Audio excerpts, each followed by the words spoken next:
자, 우리 마태 16장 8번째 시간입니다. 마태 16장 8강 8번째 시간, 마태 16장 1절만을 가지고 죄인들의 또 다른 악심의 한 단면을 한번 살펴보도록 하겠습니다. 우리 같이 로마서 마태복음 16장 1절 우리 같이 한 목소리로 봉독하도록 하겠습니다. 바리새인과 사두개인들이 와서 예수를 시험하여 하늘로서 오는 표적 보이기를 청하니. 아멘.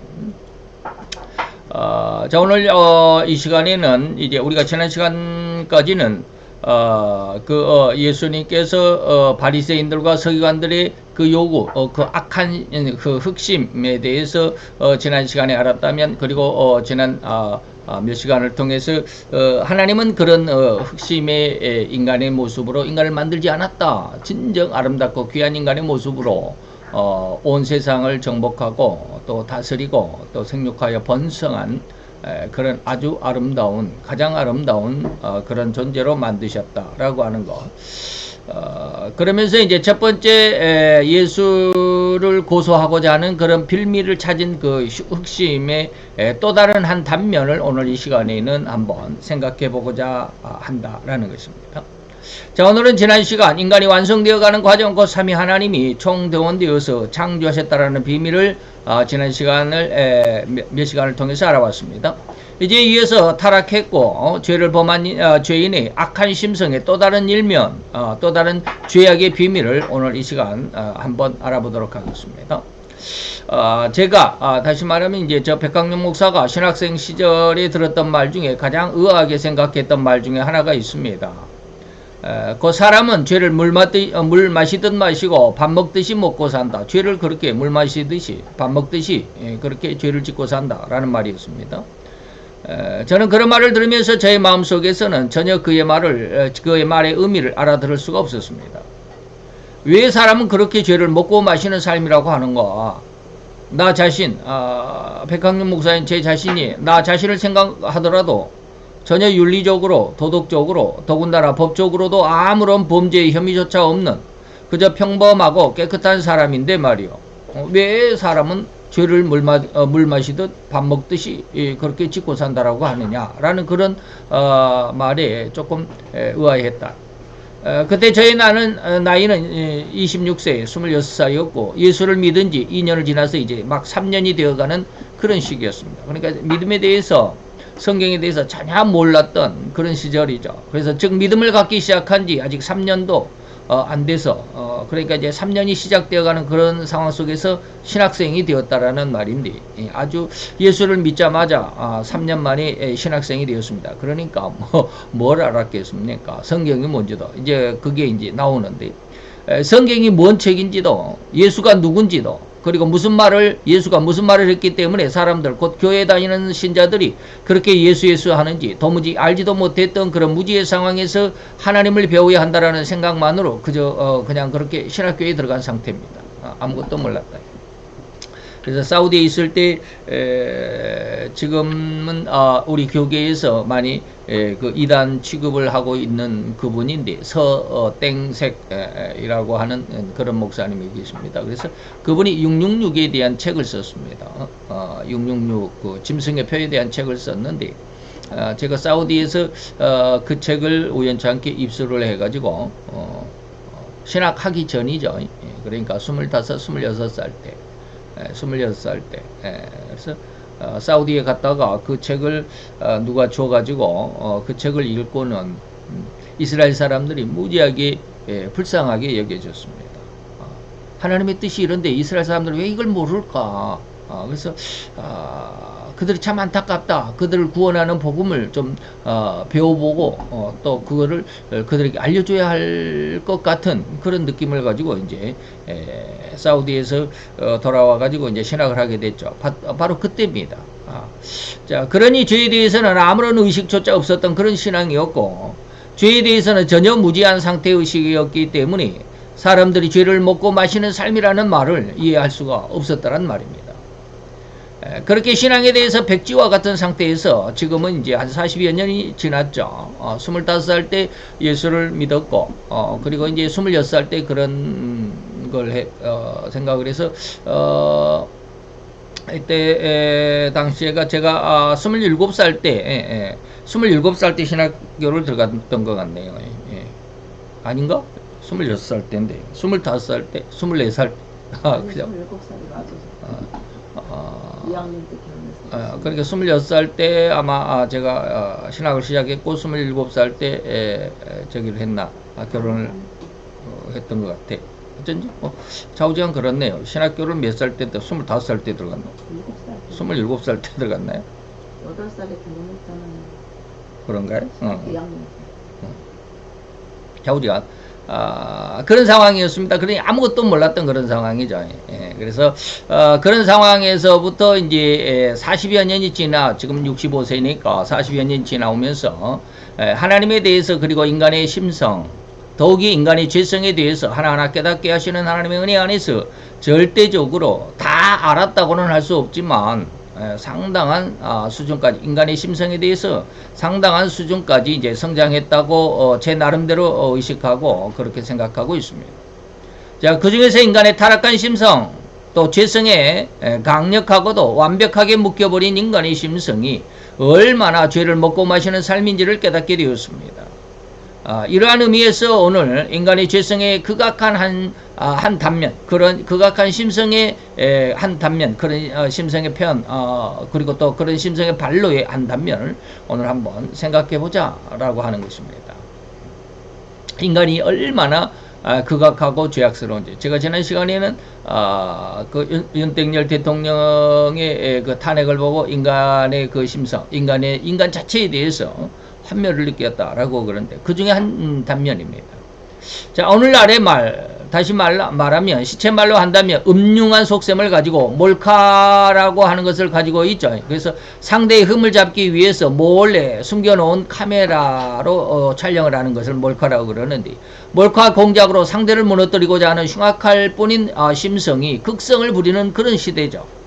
그래서 이 글을 기록하고 이 원고를 제가 작년 7월 달에 작성을 해놓은 것 같죠. 그래서 2024년 7월 그러니까 벌써 이제 한 10개월 정도 됐나요? 벌써 오래됐네요. 제가 이 원고를 작성해 놓은 지 오래됐네. 9개월 10개월 정도 됐는데. 자, 오지간 오늘날 미국의 한 시민권을 가진 최땡령이라고 하는 목사가 있었습니다. 작년에 아주 그냥 어마어마한 나라의 아주 분란을 그리고 아주 그냥 들썩이게 했던 사람이죠. 그는 2022년 윤석열 후보가 대통령으로 당선되어 취임한 지 얼마 되지 않는 시기였습니다. 그는 아주 흉악한 괴계를 가지고 가장 흉악한 흑심을 품고서 영부인인 김땡희 여사에게 접근하기 시작했습니다. 그의 흉악하고 가장 사악하고 더럽고 추악한 괴계들이 이제 2024년 7월 달에는 속속이 드러나고 있었습니다. 대통령의 부인이 뇌물을 받았다라고 사설 방송에 누설해가지고 대통령을 탄핵으로 몰아가려는 의도가 또렷해지는 바로 그런 상황이었습니다. 작년 7월 달에 자기의 불리하다라고 자기의 불리하고 불이한 카톡 문자의 내용 400여 건을 삭제하고 자기에게 유리할 것, 그래서 윤석열 대통령을 탄핵시킬 수 있는 그런 빌미가 될 수 있는 그러한 자료들만 이렇게 뽑아가지고 다시 말하면 김건희 여사가 뇌물을 받은 정황이라고 우길 수 있는 그런 부분만을 발췌하여 검찰에 증거물이라고 제출하였다가 핸드폰 포리싱을 통해서 다 들통나고 있는 그런 상황이 작년 7월의 상황이었습니다. 그는 윤석열 대통령의 그 부인이었던 김땡희 여사의 아버지와 동향인이라는 인맥을 내세워가지고 접근을 시도했다라고 합니다. 고가의 명품백, 당시에는 클러치라고 그러는데 백이 아니고요. 그 수첩 같은 겁니다. 좀 큰 수첩 같은 거 그걸 클러치라고 하는데 그것을 고가의 명품백을 사주고서 왜 공식 석상에 한 번도 안 들고 나오느냐, 마음에 안 드느냐, 이번 미국 방문 때 좋은 백을 들고 가면 좋겠다, 마음에 두고 있는 제품이 있으면 말해달라, 하나 사드리겠다, 구매해드리겠다 등등. 그러면서 급기야 관저로 대통령 관저로 한번 초청해달라, 대통령의 관저를 구경하고 싶다 등의 요구를 계속해 왔다라는 것이 이번 검찰의 조사에서 드러난 사실입니다. 자, 그러면서 백을 전달하는 장소에 나갈 때 손목시계에 몰래 카메라를 장착해서 뭐 손목시계가 어떻게 그 카메라 아주 작은 그 몰래 카메라죠. 몰래 카메라가 어떻게 숨겨지는 모양이에요. 그 밥 주는 태엽 감는 거기에가 들어가는지 어쨌든지 이제 그렇게 해가지고 그 손목시계에 몰래 카메라를 장착해서 영상을 찍어뒀다가 2년이나 지난 다음 2022년에 찍었다가 2024년에 이번에 세상에 내놓으면서 온 나라를 발칵 뒤집어 놓고 있는 그런 상황입니다. 그러면서 대통령을 탄핵해야 한다라고 주장하는 등 이러한 음흉하고 검은 속마음의 계산들이 바로 고소할 조건을 찾기 위한 바리새인들이나 사두개인들의 심산과 같다라고 오늘 저는 이렇게 한 예를 드리고 있습니다. 인간의 악한 심성이 얼마나 악한지 바리새인들이 또 사두개인들이 예수님에게 고소할 빌미를 찾고자 나왔다라고 이렇게 말하는 그 부분을 오늘날에는 이런 모습으로 조금 그 모양은 바뀌어졌지만 그러한 심성이 이 시간 우리 주변에도 있다라고 지금 말씀드리는 것입니다. 그러한 내용은 절대로 같을 수밖에 없는 흉악한 심성의 결과물을 들 수밖에 없습니다. 남을 사회적으로 매장해 죽이기 위한 가장 간악하고 흉악한 흑심의 계산들이 바로 이러한 요구들 속에 들어있다라는 것입니다. 절대로 좋은 마음이 아니죠. 아주 음흉한 상대를 무너뜨리기 위한, 상대를 매장시키기 위한, 상대를 죽이기 위한 그런 아주 흉악한 그런 심성들입니다. 오늘 주님께 나와서 하늘로서 온 당신의 표적을 보여달라라고 요구한 바리새인이나 사두개인들의 의도가 바로 이렇듯이 아주 불손할 수밖에, 순수할 수 없는, 불손할 수밖에 없는 그런 흑심의 발로일 뿐이다라고 하는 것입니다. 자, 또 하나의 예를 봅시다. 오늘 우리 세상의 말로 다시 말하면 격언 중에 토사구팽이란 말 너무나도 잘 알고 계시죠. 이 토사구팽이 무슨 뜻이냐면 무슨 뜻이 어떠한 사건이 있었느냐면 이 말은 중국의 한나라 시절입니다. 한나라 옛날에 그 장기를 보면 초한이라고 두 나라가 싸우는데 당시에는 위촉오한 뭐 이렇게 뭐 사분오열된 그런 시대에 그 뭐 장비가 나오고 뭐 그 유비 장부 관우 뭐 이거 나오는 그런 시대에 그 이전의 시대가 바로 한나라입니다. 그 이전의 시대가 한나라인데. 거기에 한나라 시절에 한신이라는 이 사람이 몇 사람이 나오는데 우리는 잘 모르는 사람들은 이게 그 삼국지를 안 읽어본 사람은 이 이름 가지고 굉장히 헷갈려요. 누가 누구 무슨 말을 하는지 잘 몰라요. 저도 잘 몰라요. 근데 이제 제가 한번 그 만화로 된 삼국지를 이제 처음부터 끝까지 한번 쫙 한번 봤습니다. 그 동영상으로 된 만화입니다. 그래서 아주 빨리 1.5배속으로 막 돌리면서 아주 상당한 시간 동안 제가 그것을 한번 본 적이 있는데 그래서 조금은 알죠. 그래도 다 알지는 못해요. 그래서 이제 한나라 시절에 한신이라는 장수가 한 사람을 불러들였습니다. 유방이라고 하는 유방이라는 이름이 좀 이상한데 좌우지간 유방이라는 장수를 도와서 유방이라는 장수를 도와가지고 이 한신이 참 그 안타까운 모습입니다. 한신이 좀 불행한 모습. 다시 말해 토사구팽의 말이 나왔던 그 근본 원인의 한 사람이 바로 한신입니다. 그래서 유방이라는 사람에게 이제 나중에 이용만 당하는데 유방이라는 장수를 도왔습니다. 유방을 도와가지고 중국을 통일해서 유방이 황제가 되는데 혁혁한 공을 세우는 장수가 한신이었습니다. 유방이 황제가 되죠. 한나라의 황제가 되는데 이 황제가 된 유방은 한신의 공을 생각해 가지고 당시 이제 초나라 이 초나라는 원래 그 유비가 다스리던 나라였는데 초나라의 왕으로 책봉을 했습니다. 그래서 쉽게 말하면 오늘날로 우리나라로 말하면 도지사로 이제 임명을 해가지고 내려보냈다 이 말이죠. 그런데 이 한신의 명성이 점점 높아가며 위기를 느낀 나머지 이제 그 유방이 위기를 느끼죠. 왜? 한신이 점점 명성이 높아가니까.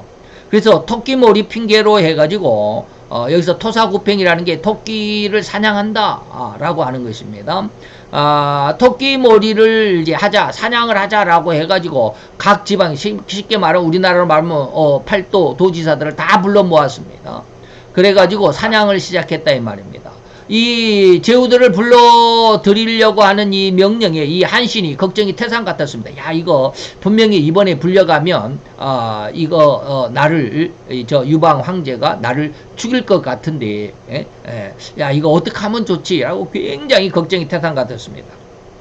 그런데 이때 이 한신에게는 어떠한 일이 있었느냐면 유방 그 황제 몰래 숨겨두었던 하나의 장수가 있었습니다. 종리매. 이 매종리에 우리나라 보라매 종리매 뭐 그런 사람 그게 아니고 매가 아니고 사람 이름이 종리매입니다. 이 종리매라는 한 장수를 숨겨주었습니다. 근데 이 장수는 이 종리매는 원래 한신과 유방이 연합해서 누구를 물리쳤냐면 항우라고 하는 장수를 물리쳤습니다. 항우 장상 뭐 이런 말 있죠. 간혹가다 들어왔을 것입니다. 그러니까 유방이 한신을 불러들여 가지고 항우 장상이라고 하는 항우를 물리쳤습니다. 항우를 물리치고 이제 황제가 됐는데 이 항우 밑에 있었던 아주 그 제일 가는 장군이 종리매입니다. 이 항우라는 장수를 물리쳤는데 그 항우의 수족 같은 장수가 바로 이 종리매라는 장수입니다. 이때 이 항우를 물리칠 때 한신이 유방 몰래 유방은 이 종리매 항우를 물리치면서 이 종리매를 굉장히 싫어했습니다. 왜? 항우도 싫어했으니까 물리쳤겠죠. 그런데 이 종리매를 한신이가 유방 몰래 황제가 된 유방 몰래 이 종리매를 숨겨놓고 있었습니다. 그래서 이 항우의 수족 같은 장수 종리매였는데 그런데 항우가 한신과 유방의 연합군에 패하자 한신에게 항복해 들어왔던 장수가 종리매였습니다. 무슨 말인지 이해가 되죠? 종리매였는데 유방은 바로 이 눈에 가시 같은 존재가 바로 항우였고 그리고 종리매였습니다. 종리매였기 때문에 눈에 가시 같은 존재였기 때문에 반드시 없애야만 하는 장수가 바로 이 종리매였습니다. 그런데 이제 그 유방도 종리매가 한신의 밑에 숨어 있다라고 하는 걸 눈치는 채죠. 뭐 정보가 없겠습니까? 황제인데. 그래서 한신은 이제 이번에 이 토끼몰이 사냥으로 들어갈 때 이때 한신은 혹시 종리매를 죽여가지고 그 목을 유방 황제에게 바치면 자기의 충성을 인정해 주지 않을까 하는 그런 마음을 지금 갖고 있다. 이것을 숨어 있는 종리매가 알게 됐습니다. 그래서 이번에 유방 황제가 이 한신 모든 황제들 제후들을 이렇게 불러올 때 이게 나를 숨겨진 저 한신이 내 목을 쳐가지고 내 목을 유방에게 바쳐가지고 내가 이렇게 당신에게 충성하고 있습니다. 난 당신을 반역할 사람이 아닙니다. 라는 어떤 증거로 내 목을 가져가지 않을까라는 이런 것을 눈치를 채게 되죠. 그래서 이런 마음을 전해들은 종리매는 이런 말을 마지막으로 하고 자결을 해버립니다. 유방 황제가 내가 죽었다라는 것을 종리매인 내가 죽었다라는 것을 알면 그 다음 차례는 한신 당신 차례가 될 것이요 하면서 자결을 했습니다. 그러나 한신은 이런 종리매의 목을 유방에게 바치게 되었지만 종리매라는 장수가 한신 곁에서 없어졌으니까 한신은 이제 힘이 반쪽이 돼버리고 말았죠.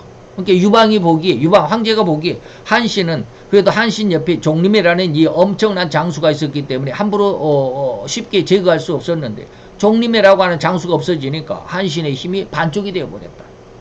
그래서 한신을 옥에 가두었다가 나중에 사형에 처하고 말았습니다. 이때 한신이 죽으면서 비로소 자기의 비겁함, 종리매를 죽여가지고 유방 황제에게 환심을 살려고 했던 자기의 그 비겁함, 자기의 그 미련함, 우둔함을 우회가 아니라 후회죠. 후회하면서 남긴 말이 바로 이 토사구팽입니다. 다시 말하면 토끼 사냥이 끝나면 이제 사냥개는 필요가 없죠. 사냥개를 삶아 먹고 또 하늘을 나는 새가 떨어지면 이제 하늘에 활을 쏠 필요가 없으니까 활을 부러뜨리고 적국이 망하고 나면 이게 또 어떻게 됩니까? 적국 내 상대편 나라를 멸망시키며 상대편 장수를 반드시 죽여야 된다. 그래서 오늘날 이땡명이도 대통령이 만약에 이번 선거 때 대통령이 되면 아주 정치를 잔인하게 한다라고 이미 그의 정치 철학이 그렇습니다. 잔인하게 정치는 해야 된다. 아주 그런 것이죠. 그래서 적을 멸망시키고 나면 반드시 장수를 죽인다. 그 말이 맞았구나. 내가 그동안 황제를 도와가지고 황제를 만들어줬는데, 또 항우를 무찌르고 종림회까지 죽였는데 큰 공을 세웠건만 이제 천하를 가졌다고 나를 잡아 없애려는가 하는 후회의 마지막을 말을 남기고 죽었다. 이게 바로 토사구팽이다. 한신의 안타까운 인생이죠. 그리고 또한 이제 인간의 악한 심성, 토사구팽 시키는 그러한 심성. 그리고 또한 오늘날 의학이 발달하고 심오하고 세밀하게 인간의 정신적인 면, 심리적인 면까지도 연구하는 결과를 통해서 인간의 성품을 가늠하고 분류하기까지 하는 그러한 시대이죠. 오늘날에는. 옛날에는 이런 거 없었습니다. 그 중에서도 이렇듯 성격적으로 정상적이지 못하는 자들을 명확히 구분짓기도 하는데 성격장애다 라고 하는 것이죠. 그래서 이 성격장애의 심각성에 따라서 분류하여서 사이코패스 또는 소시오패스라고 이렇게 나누고 있기도 합니다. 이게 의학적인 인간의 심성의 분류입니다. 물론 더 많은 정신적인데 전신적이라고 그랬나요? 예. 정신적 그리고 인격적 그리고 성격적인 어떤 장애를 분류하고 있지만 저는 뭐 이런 걸 잘 모르니까 두 가지만 이제 좀 공부를 해서 이렇게 말씀을 드립니다. 공부했다고 해서 다 아는 것도 아니고 그냥 정의 그 뜻만 말씀드리겠습니다. 성격 장애, 인격적 장애를 의미하는 말이 바로 사이코패스라고 하는 그런 분류인데, 이 사이코패스라는 말은 생활 전반에 걸쳐서 다른 사람의 권리를 무시하거나 침해하는 성격적인 장애가 있는 자를 말합니다. 그래서 반사회적인 성격 장애다. 사회에 대해서 그리고 다른 사람에 대해서 굉장한 악감을 가지고 있습니다. 그래서 사회에 적응을 하지 못합니다. 그래서 평소에 정신병질이 내부에 잠재되어 있다가 범행을 통하여서만 밖으로 드러나기 때문에 주변 사람들이 알아차리지 못하는 특징을 가진다라고 하는 것이 바로 우리가 사이코패스, 미치광이다. 뭐 흔히 시체말로 말하면 미치광이. 요즘에 그거 뭡니까? 마동석 씨가 아주 등치가 어마어마하죠. 마동석 씨의 그런 등치로 이제 범죄자들을 쥐어패고 수사를 하는 거 이제 형사로 나오는 그게 뭡니까? 범죄도시인가요? 범죄도시인가? 범죄도시 지금 4편까지 지금 나와 있죠. 근데 1편에 보면 바로 이거 사이코패스를 잡는 그런 내용이 바로 범죄도시 1편입니다. 아주 그건가? 범죄도시 이런 장첸이 나오는 건데 그게 그것도 뭐 사이코패스긴 한데 범죄도시 2가 아마 그런 것 같습니다. 범죄자로 나오는 사람을 누구라고 그러던데 저는 이름을 잘 몰라요. 지금 얼굴은 가물가물해서 나오는데 자, 오지한 그런 내용들이 있습니다. 그래서 전혀 다른 사람들은 몰라요. 이 사람이 아주 조용하게 살아가니까, 자기만 살아가니까 그게 참 몰라요. 그런데 이제 어떤 살인 범죄가 일어났다 그래 보니까 옆집에 사는 사람도 그 사람 이렇게 조용하고 그냥 그렇게 흉악한 사람인 줄 몰랐는데 그렇게 말썽 피우지도 않고 말이죠. 조용하게 살아가시는 분인데 이렇게 흉악한 사람인 줄 몰랐습니다 라고 하는 게 있죠. 그러한 특성을 가진 사람이 사이코패스죠. 그런데 이와는 조금 다릅니다. 소시오패스, 이 소사이스라는 게 사회적인 그런 뜻이죠. 이렇게 소시오패스라고 하는 사람, 성격 장애도 있는데, 이 소시오패스라는 그 성격은 자신의 성공을 위해서는 수단과 방법을 가리지 않고 나쁜 짓을 저지르면서 이 나쁜 짓에 대해서 전혀 양심의 가책을 느끼지 못하는 사람을 뜻하는 사전적인 정의가 바로 소시오패스입니다. 그러니까 자기가 잘못 해놓고도 그거 나하고 무슨 상관이요? 나하고 전혀 상관없어 라고 말하는, 자기가 그 모든 원인을 제공했음에도 불구하고 나하고 상관이 없다. 전혀 이게 마음에 어떤 뭡니까? 가책, 양심이라는 게 없어요. 그래서 곧 인격 장애를 할 수 있습니다. 그래서 사전적인 의미에서는 바로 인격 장애가 아니죠. 왜 이렇게 오타가 많아요. 인격 장애라는 말보다는 성격 장애라고 하는데, 성격 장애라기보다는 인격이 파탄난, 인격에 심각한 장애가 있는 사람이라고 해야만 맞지 않겠나라고 하는 것이죠. 그래서 이들 뭐 소시오패스나 사이코패스나 이들의 마음은 오로지 자기 주변의 사람들을 자기 영광을 위한 재료로 밖에는 생각하지 않는다라는 것입니다. 내가 성공하기 위해서는 그냥 옆 사람을 이용해 먹고는 그를 내버린다 할지라도 전혀 마음에 양심에 가책이 없어. 거기에 대해서 자기가 어떤 미안한 감정도 없어요. 토사구팽이라는 말처럼 토사구팽이 바로 그런 겁니다. 자기가 황제가 되기 위해서 한신을 불러들여 가지고 황제가 되고 난 다음에 한신을 이제 죽이는 이게 토사구팽. 그냥 자기 이익을 위해서 어느 정도 이용하다가 이용 가치가 없어졌다는 생각이 들면은 가차 없이 내치고 아무런 연관도 없었던 관계처럼 우리말에 헌신짝을 벌이듯 한다라는 말과 같은 그런 결과를 만들면서도 마음의 가책이나 책임감도 없는 냉혈한이다. 아주 차가운 피를 가진 냉혈한이라고 그렇게 말하는 거죠. 이처럼 세상에 너무나도 크고 많은 욕심을 가지고 있기 때문에 절대적으로 그만큼 비례해서 자기 욕망도 많은 세상에 대한 어떤 자기 욕심이 있으면 야망도 아주 음흉한 그런 어떤 깊은 흉악함이 있다 이런 뜻입니다. 성경의 본문을 다시 한번 이제 돌아와서 세 가지 예를 한번 드렸습니다. 바리새인과 사두개인들은 예수님에게 이렇듯 표적을 당신이 하늘에서 왔다면 그 명확한 사인을 보여달라고 요구하는 것입니다. 진짜로 내가 당신이 안 믿으니까 나 당신을 좀 믿고 싶은데 당신이 진짜라는 걸 나에게 좀 알려줘 라고 하는 그런 마음이 아니라 이 사람이 그런 짓을 하면 이것으로 사회적으로 매장시켜 버리려고 아주 음흉한 모습을 가지고 음흉한 마음을 가지고 이렇게 이런 말을 했다. 이러한 요구의 이면을 들여다본다면 절대로 옳은 인격이 옳은 성품이 아니구나라고 하는 것을 알게 되겠죠. 근데 이것을 사람들은 보지를 못한다라는 거예요. 그래서 고린도전서 1장 22절 25절까지 쭉 보면 유대인들은 표적을 구한다. 표적을 구하는 의도가 뭐냐? 그리고 또 이 음란한 세대가 표적을 구한다. 표적을 구하는 시대가 뭐예요? 음란한 세대라는 거예요. 당신이 뭘 잘한다 그러면 잘하는 것은 막 칭찬해 주는 것이 아니라 그 잘한 것을 가지고 오히려 그 사람을 무너뜨리려고 그 사람을 위해하고 저 사람을 반격하고 공격해 가지고 저 사람의 잘못으로 뒤집어 씌우려고 하는 이러한 음흉한 모습이 바로 오늘 예수님에게 하늘로서 표적을 좀 보여달라고 요구하는 바리새인과 사두개인들의 심성이다 이런 뜻입니다. 왜 이런 요구, 이런 표적을 구했는지 그런 요구와 표적을 구한 인품의 그 속사정을 잘 들여다볼 수 있었으면 좋겠다는 간절한 마음입니다. 왜 바리새인들과 사두개인들이 예수님에게 하늘로서 온 표적을 구했을까요? 물론 이들 중에 사두개인들의 특징은 절대로 지식을 주 목적으로 삼는 주지라는 것입니다. 주지주의 그런 어떤 사상. 그래서 감성이나 의지보다는 이성이나 지성이나 합리성 따위를 중요하게 여기는 지적인 것을 중심으로 하는 그래서 주지라고 주지주의적인 그런 사상이나 그런 부류의 사상을 가졌기에 이론이나 사상보다는 절대로 눈앞에 있는 그리고 학문적으로 실제로 이해가 되어야만 하고 검증할 수 있어야만 한다라는 이른바 과학적인 것만 밝혀줄 수 있다라는 증거만을 믿겠다는 의식을 가졌기 때문에 예수님에게 이런 눈으로 직접 볼 수 있고 검증할 수 있어야만 하겠다는 의도였음을 이해할 수는 있지만 그러나 그것만이 다가 아니다. 바리새인들조차도 표적을 구하는 것은 아무래도 반대를 위한 반대다.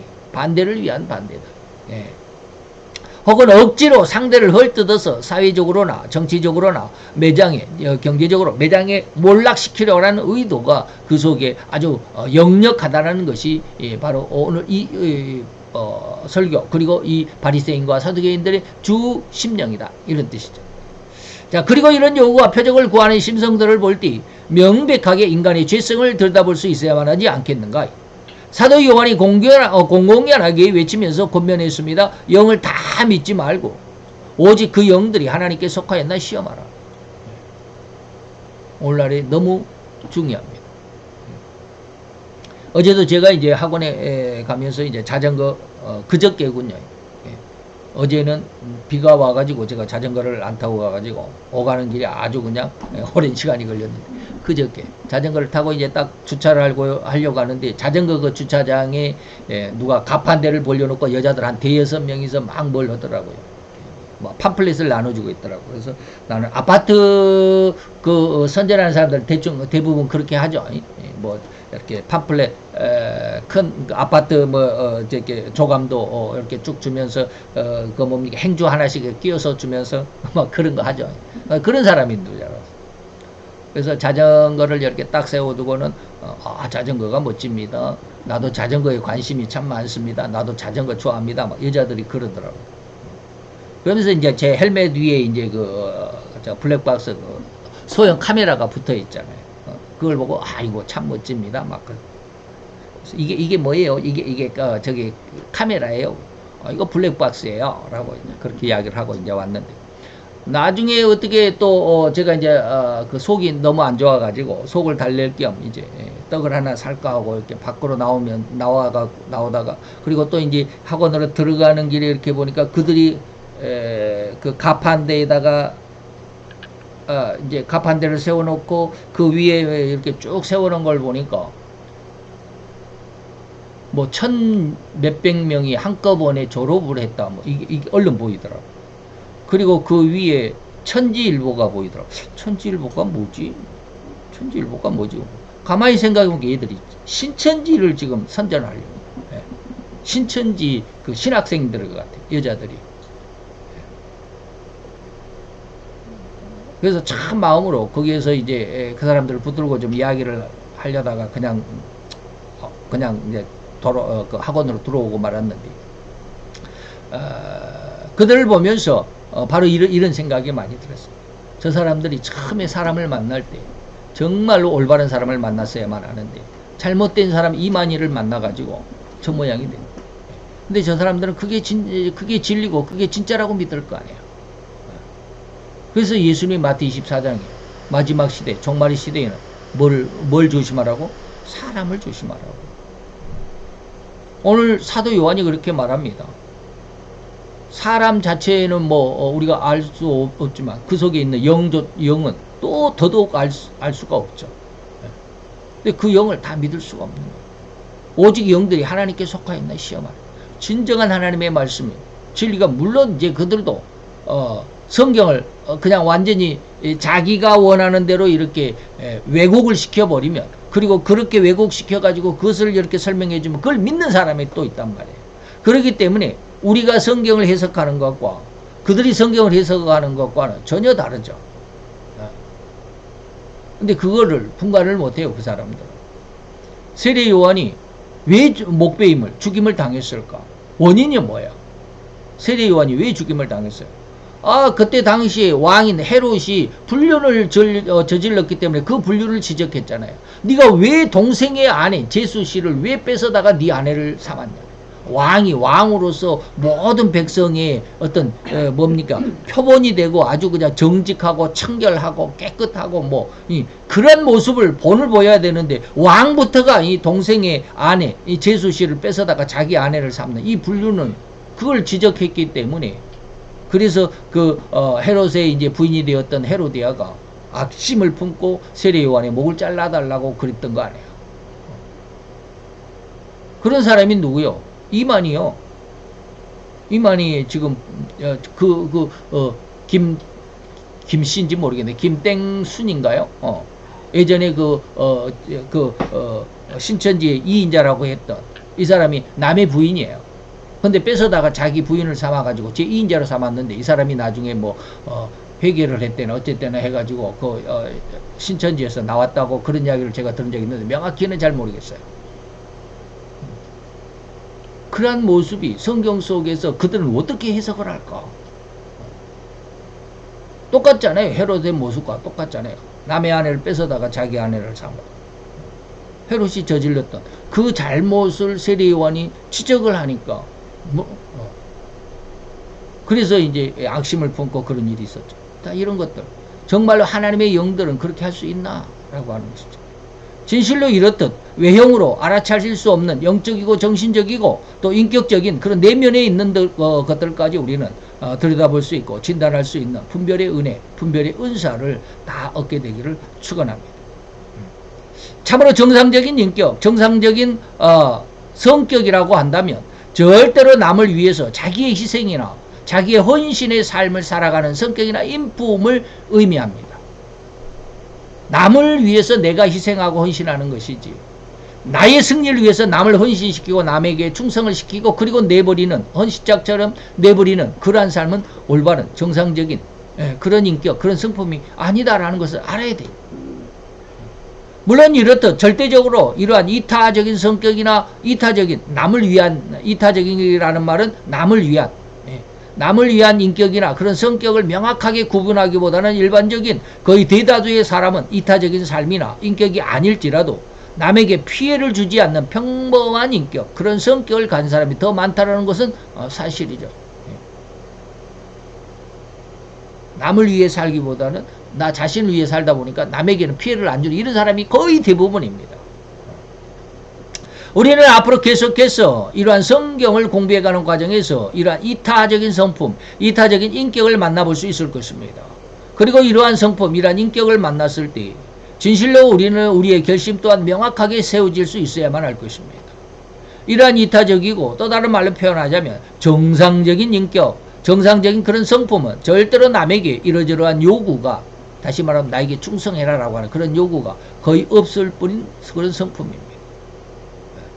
그런 인격이라 해야만 할 것입니다. 마태복음 16장의 나머지 부분을 우리가 공부해 가면서 앞으로 이러한 정상적인 그리고 참 인격, 참 신앙의 아름다운 면모들을 잘 공부해 가시기를 축원해 드립니다.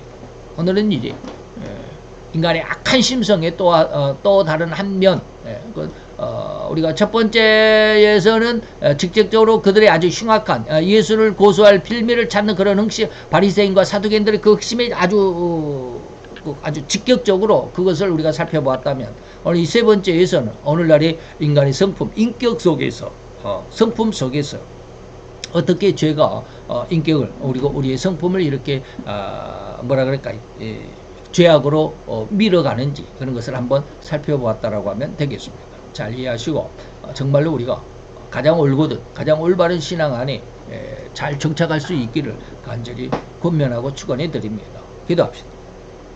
할렐루야. 주님, 오늘도 여호와의 귀한 은혜와 은총을 감사드리나이다. 여호와의 영광 앞에서 아버지여, 이 마지막 종말의 시간으로 갈수록 아버지, 사람을 조심하라고, 사람을 주의하라고, 삼가라고 아버지 하나님 우리에게 권면하시고 우리에게 경고의 말 경각시켜 주시는 그 말씀을 참 이해할 수 있도록, 참 그것을 깨달을 수 있도록, 그리고 그대로 실행하여 우리의 삶 속에 가장 올바르고 가장 옳거든 하나님을 참으로 믿을 수 있는 참신앙의 뿌리, 참신앙의 줄기와 참신앙의 열매들로 풍성할 수 있는 하나님의 자녀들로 잘 성장할 수 있게 되기를 원합니다.